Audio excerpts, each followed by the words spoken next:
The golden question is whether or not Disney and the rest of really entertainment is on a house of cards.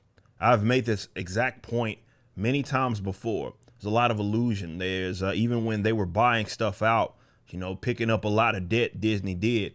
And I guess that would have been okay in the event that they continued to see the success, especially like they did with the MCU, where they were crapping out $1 billion movies. Well, that wasn't the case. It looks like even with the COVID situation, that accelerated a lot of what was going on, not just with Disney, but with a lot of different entertainment industries, and that they indeed were actually on a house of cards. And we've seen, and we're going to cover yet another one right here, ABC News, which is part of Disney, executive team is cut. So Ike Perlmutter, we talked about him being, well, I didn't on stream or anything because, well, I'd been working out of the warehouse for a little bit. And but you guys have been keeping up with this news. You see that more executives are getting fired. They've lost a significant amount of money.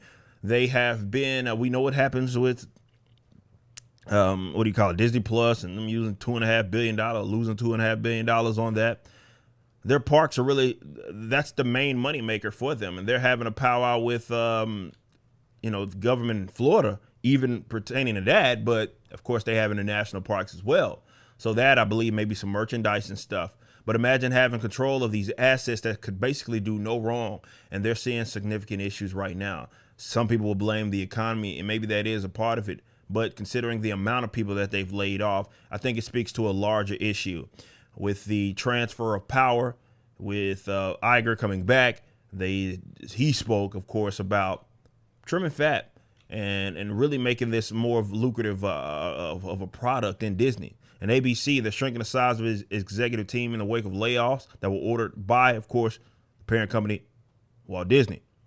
Among senior executives leaving the Disney News unit are Wendy Fisher, the senior vice president of news gathering, who joined the organization in '89.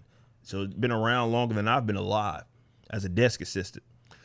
Galen Gordon, senior vice president of talent strategy and development. Mary Noonan, vice president of talent strategy and development. And Allison Rudnick, a media industry veteran who joined ABC News from CNN in 2021.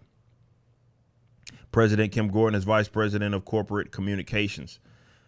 Others who are leaving are Chris Vlasto. Just a bunch of names maybe you guys have not heard of. Some of these jobs may be fake for sure.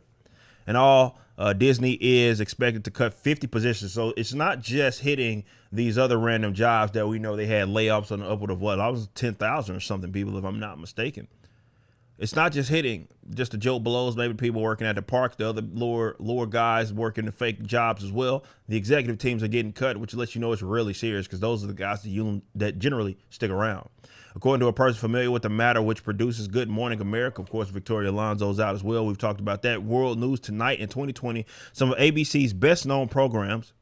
TV news has become one of the industry's most competitive arenas, with executives eager to find live programming to lure the big crowds advertisers demand and local affiliates and cable distributors desire.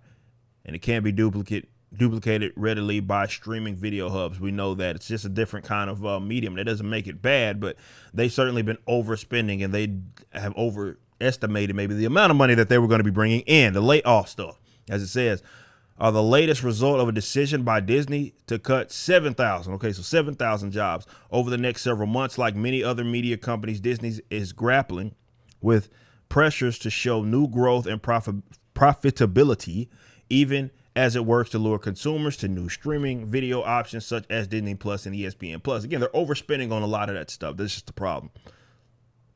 The company is working toward that, even as advertising revenues have fallen due to tougher economy, and as many the consumers it hopes to attract drop subscriptions to the cable networks that have helped fuel Disney finances in the past. Well, again, that's part of it. People's money starts getting a little tighter, and they pay a lot more attention to what where their dollars are going. Okay. So yeah, it doesn't just apply to Disney. Hell, it applies to my company. As you know, this recession, people are going to be more mindful. And when the economy, I guess, is in a better state, yeah, you have people spending more frivolously on probably stuff that they don't need. The problem with these mega corporations is that they don't have I guess because of the just different, I mean, a million people working in these various positions, not literally a million, but you get what it is that I'm saying. It's not a direct line of sight with sort of the audience. So you have all these filler jobs, fake jobs, and they've gone in on stuff like diversity and all this. And you got chief diversity officers and just people that just don't really have a meaning to be actually there, but they're getting paid significant salaries. And schools are dealing with this as well. Like universities, where you got all these people that are working fake jobs, and as people's money becomes, let's say, it's running thin, it's not that they're not going to spend money, of course, especially on entertainment. They're going to spend. They just might not. It won't put up with mediocre stuff just as much. So when you're an entertainment asset like Disney, and that's really your primary job is to entertain, and you don't do a good job of that at all, well, you're going to be hit in the pockets. And that's what we saw with the last phase of Marvel Cinematic Universe. That's what you've seen with the overinvestment that they had into Disney Plus, and that them just simply not bringing in as much money. People turning people off, even on the political stuff. You know, with that whole what they called it. Well, let's call it what it actually was: the Parental Rights and Education bill. And them taking the side of basically folk that want to talk about their sexuality to children in the classroom, which is very inappropriate. That a lot of it is done to themselves. And that's the thing that I don't want to lose sight of, is that so often, all too often, when stuff like this happens, you get to blaming all these other things, which are easy outs, like with the whole, they say, fatigue in the superhero genre. There's no bullcrap fatigue. It's the same thing right here with how they are having to slim down because they're simply not bringing in as much money as they thought. So people go to just rush and blame the economy. And I don't think that's the primary thing. There's a lot of people that are seeing success still, despite in this economy, let's say, entertainment. They're seeing that. So it's not that you have a content problem, Disney. You have a fundamental cultural problem with the people that you bring on, and you're suffering because of it. Now, I don't expect Access Media to actually be honest with themselves about that. Wherever you're viewing the content, I appreciate you. If you enjoyed it, you may be interested in my comic book company, Rippaverse Comics. Our first book and campaign, ISOM #1, brought in $3.7 million with tens of thousands of satisfied customers.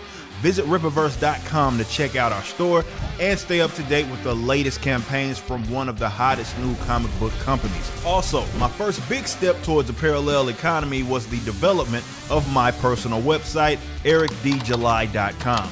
This entirely replaced my Patreon. Now, if you enjoy this content, please consider becoming a member over at the website. We have an ever-expanding list of perks for various membership tiers, a forum, and a phone app. Some of these perks will even benefit you if you're fans of the Rippaverse. Anyway, I appreciate you so much for being a supporter and or customer. I even got a little love for my haters.